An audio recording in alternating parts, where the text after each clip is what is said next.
Today we're on the HMNZS Canterbury and we've just set sail from Bluff Port on our way to the Auckland Islands.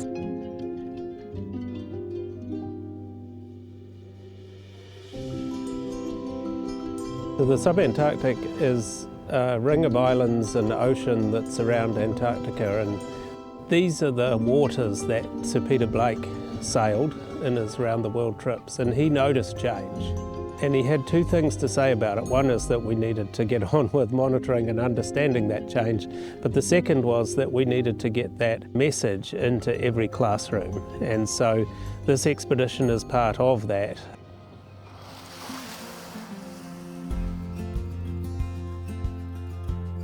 By bringing students and teachers along on this Blake expedition, they're able to experience firsthand what it's like to carry out scientific research in a remote location. Yeah, so indicate that it is a proxy for photosynthesis.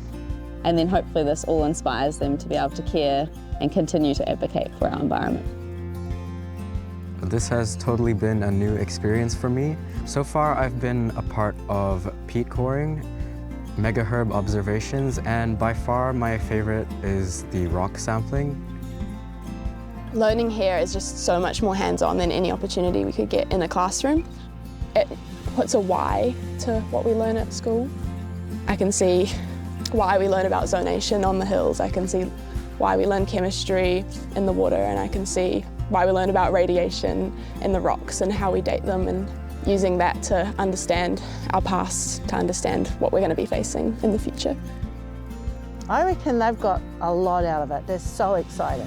And what's really cool is you have these scientists that are working alongside them. These young ones, they know exactly what she's talking about. Further up into the peat, you get less and less and less of this. Because this is something that they're obviously very passionate about, the science and our environments. I came down to Campbell Island to collect peat cores that I use to reconstruct past climate, looking at changes in rainfall and wind strength. Things change rapidly in the ocean, and that happens to be dotted with these islands of the Subantarctic, and they all have unique flora and fauna on them, and they are highly adapted to their environment. So with even small changes, this place is extremely sensitive to that. It's really important to do these kind of studies down here in the Subantarctic, because having baseline data here really will help us detect changes due to climate change.